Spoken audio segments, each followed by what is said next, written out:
సంవత్సరాల తరబడి government job కోసం వేచి చూస్తున్నారా? కేవలం 8 నెలల్లో మీ కల నెరవేర్చుకోండి. వెంటనే కింది నెంబర్స్ కి కాల్ చేయండి. Welcome back to Suman TV. ప్రస్తుతం మనతో పాటు ఉన్నారు assistant professor in marketing Ramakrishna గారు. సార్తో మాట్లాడదాం. నమస్తే సార్. నమస్కారం అమ్మా.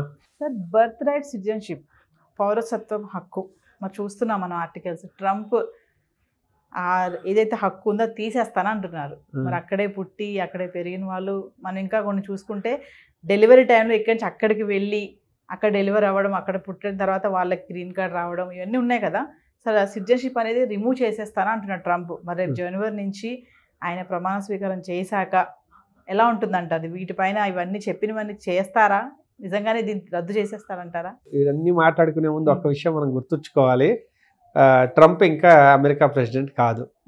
జనవరి 1, 2025 దాకా అతను ప్రెసిడెంట్ ఎలక్ట్ అంతే. కాబట్టి 25 జనవరి 1 వచ్చిన తర్వాత ఆయన ప్రమాణ స్వీకారం చేసి ఆఫీస్లోకి వెళ్ళి అప్పుడు ఏమేమి నిర్ణయాలు తీసుకుంటారన్న దాని మీద మనం ఎంత డిస్కస్ చేసినా మనకు క్లారిటీ ఉంటుంది. ఇదిగో ఇది ఇలాగాని. కాకపోతే ఆయన ఎప్పటి నుంచో కొన్ని విషయాల్లో చాలా క్లియర్గా ఉన్నారు.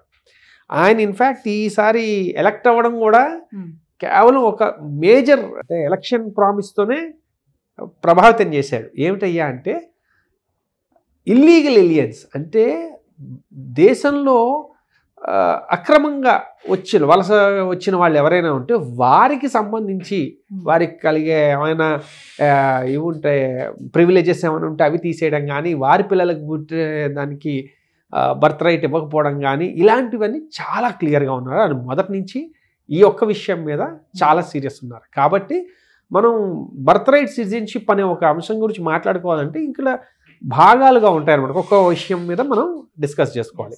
మొట్టమొదటిది ఏంటంటే ఇల్లీగల్ ఏలియన్ అని ఎవరు వచ్చినా వారికి బర్త్ రైట్ సిటిజన్షిప్ లేదు, వారిని నిర్మోహమాటంగా వెనక్కి పంపించేస్తాము అన్నది ఆయన ఎలక్షన్ ప్రామిస్. అసలు ముందు రానివ్వకుండా చూడాలన్నది కూడా ఆయన కోరిక. ఆయన లాస్ట్ టైం ఉన్నప్పుడే మొత్తం మెక్సికో బార్డర్ నిండా బార్డర్ వాల్ కడతామన్నారు. దానికి వ్యతిరేకంగా డెమోక్రాట్లు చాలా గోల చేశారు. ఇక్కడ చిన్న తేడా ఏంటంటే ఇప్పుడు భారతదేశానికి పాకిస్తాన్కి కూడా చొరబాట్లు ఉంటాయి. కాకపోతే అక్కడ చొరబాట్లు చేసేది మన దగ్గర బాంబులు పెట్టడానికి, ఇక్కడ చొరబాట్లు చేసేది ఎందుకయ్యా అంటే అక్కడ దేశంలోకి వెళ్ళిపోయి అక్కడ కొంచెం సుఖంగా బతుకుదాము, ఇలాగ దాని ఏమంటారు ఒక చైన్ ఇది ఉంటుందన్నమాట. ఇమిగ్రేషన్ అంటే ఏంటి, ముందు ఒకడు వస్తాడు, వాడు ఎలాగోలా కష్టపడి ఏదో లోకల్గా సంపాదించుకుంటాడు, ఇంకా తర్వాత వాళ్ళ అమ్మ, వాళ్ళ నాన్న, వాళ్ళ భార్య, పిల్లలు, ఈ చైన్ సిస్టంలో అందరిని పట్టుకురావడం అనేది ఇంకొక టెక్నిక్ అనమాట. అసలు మొదట ఆదిలోనే తుంచేద్దామని ఈ నిర్ణయం తీసుకున్నాడు. సో ఇల్లీగల్ ఎమిగ్రెంట్స్ ఎవరున్నా వారికి ఇవేవి నిబంధనలు వర్తించవు, వారికి అసలు సిటిజన్షిప్ వచ్చే అవకాశం లేకుండా చేయాలన్నది మొట్టమొదటిది. రెండవది అక్కడ పుట్టినందుకు గాను సిటిజన్షిప్ వచ్చేయడం. ఇక్కడ ఒక అద్భుతమైన స్కామ్ ఉంది. ఏంటయ్యా అంటే ఈ ఒక టూర్ ప్యాకేజెస్ ఉన్నాయి. మీరు కులు మనాలి లేకపోతే మారిషస్ టూర్ వెళ్ళాలనుకున్నారనుకోండి, చెప్తారు వాళ్ళ 3 days 4 nights స్టే ఇలా ఉంటుంది అని చెప్తారు.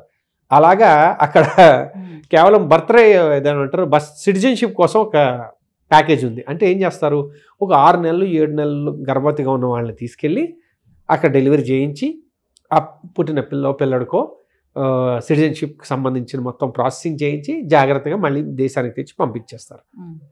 మరి వెనక్కి ఎందుకు వచ్చేయడం, అక్కడ ఉండిపోవచ్చు కదా అంటే ముందు వాళ్ళ కోరిక ఏంటంటే ఆ పిల్లకో సిటిజన్షిప్ వచ్చేయాలి. వచ్చేసిన తర్వాత వాళ్ళు పెద్ద అయిన తర్వాత ఎప్పుడు కావాలంటే అప్పుడు రావచ్చు. వాళ్ళకి ఇంకా అమెరికన్ పాస్పోర్ట్ వచ్చేసింది కదా, ఇంకా అక్కడి నుంచి ఫుల్ హ్యాపీస్. సో ఆ రకమైన స్కామ్ అది ఏంటంటే చాలా ఇదిగా నడుస్తుంది. సో ఆయన అది కూడా అరికడతానంటున్నాడు. ఆయన ఏమంటున్నాడు, ఇప్పుడు బర్త్ రైట్ రావాలంటే తల్లి కానీ తండ్రి కానీ ఇద్దరిలో ఎవరో ఒకరికి గ్రీన్ కార్డు ఉంటేనే సాధ్యపడుతుంది. ఓకే, వీళ్ళు ఆల్రెడీ అక్కడ సిటిజన్స్ ఉన్నారు, వాళ్ళ పిల్లలు సమస్య లేదు, వాళ్ళు ఏ ఎథ్నిసిటీ అయినా సమస్య లేదు, హ్యాపీ. వాళ్ళు ఆల్రెడీ అందులో అక్కడే పౌరులు కాబట్టి పౌరసత్వం వచ్చేస్తుంది వారి పిల్లలకి. అలా కాకుండా బయట వాళ్ళు ఎవరైనా వస్తే ఇద్దరిలో ఒకరికి గ్రీన్ కార్డు ఉంటేనే వీళ్ళని పౌరులుగా మనం పౌరసత్వాన్ని ఇస్తాము, లేదంటే ఇవ్వము అని ఆయన ప్రతిపాదన. విశేషం ఏంటంటే ఆయన ప్రతిపాదించిన దానికంటే ఆయన కింద ఆయన అడ్వైజర్లు ఎవరు ఉంటారో వాళ్ళు ఇంకా హార్డ్ కోర్ అన్నమాట. అసలు వీటికి కూడా ఇస్తారు లేదు, వాళ్ళ స్టేట్మెంట్లు అయితే దీనికి కూడా ఇంకా కొంచెం ముందుకే వెళ్తున్నాయి, అసలు అలాంటివి కూడా ఇవ్వాల్సిన అవసరం లేదన్నట్టుగా వాళ్ళు ఉన్నారు. కాబట్టి ఇది ఎంతవరకు రియల్గా ఒక లా కింద మారుతుందన్నది కొంచెం వేచి చూడాలి. ఇంకొక విషయం ఏంటంటే ఇంతకుముందు ట్రంప్ వచ్చినప్పుడు ఆయన ఇది ఎలా ఉంటుందంటే యుఎస్ ఏంటంటే ప్రెసిడెన్షియల్ రూల్. ఓకే, ప్రెసిడెంట్ అనే ఆయన వేరు, ఇక్కడ సెనేట్ వేరు. కాంగ్రెస్ ఏదైతే ఉంటుందో కాంగ్రెస్ అంటారు అక్కడ మన పార్లమెంట్ లాంటిది, కాకపోతే ప్రెసిడెంట్ తాలూకా పనులు వేరు. ప్రెసిడెంట్ ఒక లా పాస్ చేశాడంటే దాన్ని వీళ్ళు కాంగ్రెస్లో డిస్కస్ చేసి దాన్ని ముందుకు తీసుకెళ్ళాలి. ముందుకు తీసుకెళ్తే ఎగ్జిక్యూటివ్ వీళ్ళంతా ఎగ్జిక్యూట్ చేస్తారు. కాకపోతే ఏమైందంటే ఇంతకుముందు అది డెమోక్రాట్ల చేతిలో ఉంది, ఈయన రిపబ్లికన్ ప్రెసిడెంట్ అయ్యాడు. కాకపోతే ఇదేం పంపించినా వాళ్ళు చక్కగా దాన్ని కోల్డ్ స్టోరేజ్లో పెట్టేయగలిగారు. ఇప్పుడు అది లేదు సమస్య. ఇప్పుడు ఇద్దరు రిపబ్లికనే, ప్రెసిడెంట్ రిపబ్లికనే, ఇక్కడ కాంగ్రెస్ రిపబ్లికనే అయిపోయింది. ఇది సరిపోదన్నట్టు ఇక్కడ వీళ్ళ జ్యుడిషియల్ సిస్టమ్ ఉంటుంది. అది ఎలా ఉంటుందంటే 9 మంది జడ్జిలు ఉంటారు ఇలాంటి పెద్ద పెద్ద విషయాల్లో. మన సుప్రీంకోర్టులో లాగా ప్రతి చిన్న విషయానికి వెళ్ళి సుప్రీంకోర్టులో కేసులు వేయడానికి ఉండదు.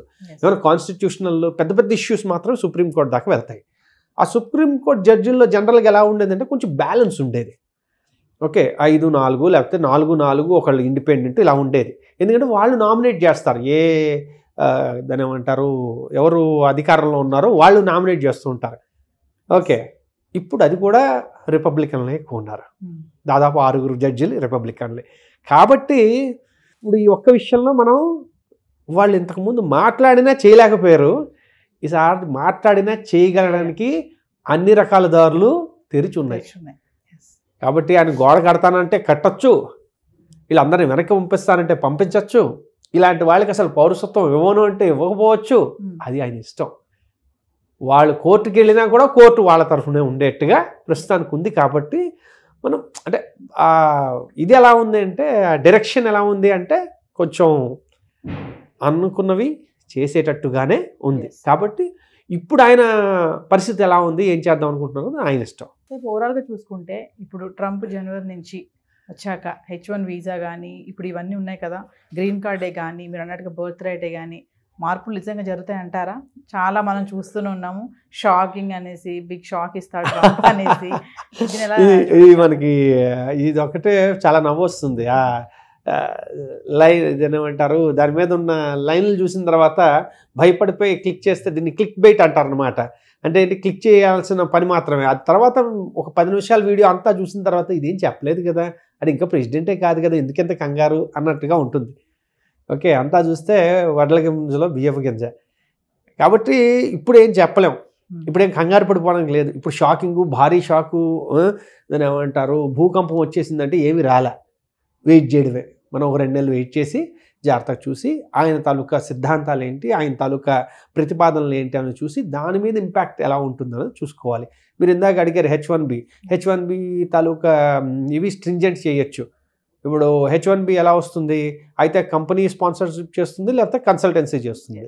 సో కంపెనీ స్పాన్సర్ చేస్తే పర్వాలేదు, వాడికి కావాలి జెన్యూన్గా తీసుకొచ్చాడు. అదే కానీ కన్సల్టెన్సీ స్పాన్సర్ చేసింది అనుకోండి, దానికి వాళ్ళ తాలూకా రిక్వైర్మెంట్లు పెంచవచ్చు. అంటే ఏంటి, కనీసం $1,55,000 కన్నా ఎక్కువ జీతం ఇచ్చే వాళ్ళైతేనే తీసుకురా, అంత స్కిల్ఫుల్ ఉన్న వాళ్ళని తీసుకురా, లేకపోతే తీసుకురావద్దు అన్నాడు అనుకోండి. ఎందుకంటే ఇంతకుముందు అలాంటి ప్రతిపాదన ఒకటి వచ్చింది, అందుకని అలాంటిది అంతకుముందు వచ్చినప్పుడు అది అవ్వనప్పుడు ఈసారి అయ్యే అవకాశం ఎక్కువ ఉంది. కాబట్టి అలా అన్నారు అనుకోండి, అప్పుడు ఏమవుతుంది, కన్సల్టెన్సీ ద్వారా వెళ్దాం అనుకున్న వాళ్ళందరూ లాటరీ అయినప్పటికీ వాళ్ళు అంత హై లెవెల్ పేమెంట్ ఉన్న వాళ్ళైతేనే వాళ్ళు అక్కడికి వెళ్ళగలరు. అప్పుడేమవుతుంది, ఫ్రెషర్స్కి కాస్త లోకల్గా ఉండే ఫ్రెషర్స్కి ఉద్యోగ అవకాశాలు ఎక్కువ ఉంటాయి. సో అది ఒకటి. రెండోది ఏంటంటే ఈ టైం పీరియడ్ ఏదైతే ఉందో దాన్ని ఏమంటారు గ్రీన్ కార్డ్కి, దానికి సంబంధించిన టైమ్స్ కొంచెం పొడిగించడము లేదా వాటిని ఇంకా కొంచెం క్లిష్టతరం చేయడము, ఏవో చిన్న చిన్న ఇవి రూల్స్ మార్చడము ఇవి చేస్తూ ఉండొచ్చు. ఎందుకంటే మనం అంటే మనకి భయపెట్టేసినట్టుగా ఒక్కసారి అంతా హోల్సేల్గా ఏది మార్పు చేసేసేయరు. కాకపోతే ఎలా చేస్తూ ఉంటారంటే చిన్న గిలినట్టు అన్నమాట. ప్రశాంతంగా ఉండదు.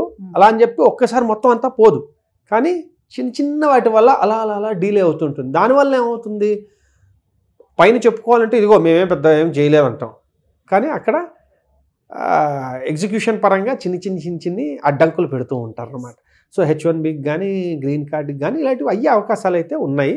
సిటిజన్షిప్ అయితే మీరు ఖచ్చితంగా మీరు తీసుకోండి, వాళ్ళు గ్యారంటీగా ఏవో ఒక నిర్ణయాలు తీసుకుంటున్నారు. సో ఒక క్వశ్చన్ చెప్పండి సార్ ఫైనల్గా, అంటే మన స్టూడెంట్సే కానీ అక్కడ వర్క్ చేయాలని అక్కడికి వెళ్ళిన వాళ్ళే కానీ అలర్ట్గా ఉండాలి ఈ టైంలో అని చెప్తారా మీరు? అంతే కదా, ఇంకా అలర్ట్గా అంటే ఏ టైంలో ఏ డెసిషన్ వస్తుందో ఇంకా అలర్ట్ అనేం లేదు, ఇంకా వెయిట్ చేయడం అనమాట. ఇదేంటంటే ఒక తట్టబుట్ట సర్దుకుని రెడీగా ఉండాలి అలా ఏం చెప్పలేము కదా. అది వాళ్ళు ఏ ఇండస్ట్రీలో ఉన్నారు, లేకపోతే ఏ రకమైన సిచ్యువేషన్లో ఉన్నారు మనకు తెలియదు కాబట్టి అంత భయపడిపోయేదే ఉండదు. టైం ఇస్తారు, దేనికైనా కొంత సమయం ఉంటుంది. కాకపోతే ఏంటంటే ఇప్పుడు వెళ్ళబోయే వాళ్ళు ఎవరైతే ఉన్నారో వాళ్ళు ఒకసారి ఆలోచించుకోవడం ఉత్తమం, అంతే. అక్కడ ఆల్రెడీ ఉన్న వాళ్ళకి ఏదో రకంగా చెప్పాను కదా, ఈ 2 ఏళ్ళు ఎక్స్టెండెడ్ OPT ఏదైతే ఉందో అది తీసేయచ్చు. అప్పుడు ఏమవుతుంది, 1 year అవగానే ఇంక మరి అంటే మీకు టైం ఉంది, ఈ 1 year అయిపోతుంది అంటే ఇంక నువ్వు వెనక్కి వచ్చేయాలి బాబు అని చెప్పుకోవడం. ఆల్రెడీ 2 yearsలో ఉన్న వాళ్ళని అయితే తీసేయరు కదా, ఆల్రెడీ ఆవిడ అందులోనే ఉన్నాడు. సో కాబట్టి ఏంటంటే ఏది వెంటనే ఇలాగా మీరు అన్నట్టు తట్టాబుట్టా చేసి పరిగెట్టుకుంటూ వచ్చేసేంత అవసరం లేదు. కానీ పరిస్థితులు మారుతాయి. ఇంకా భవిష్యత్తులో ఇంకా 4 ఏళ్ళు కొంచెం గట్టిగా వాళ్ళకి తగ్గట్టుగానే ఉంటాయి. Thank you. ఓకేనమ్మా.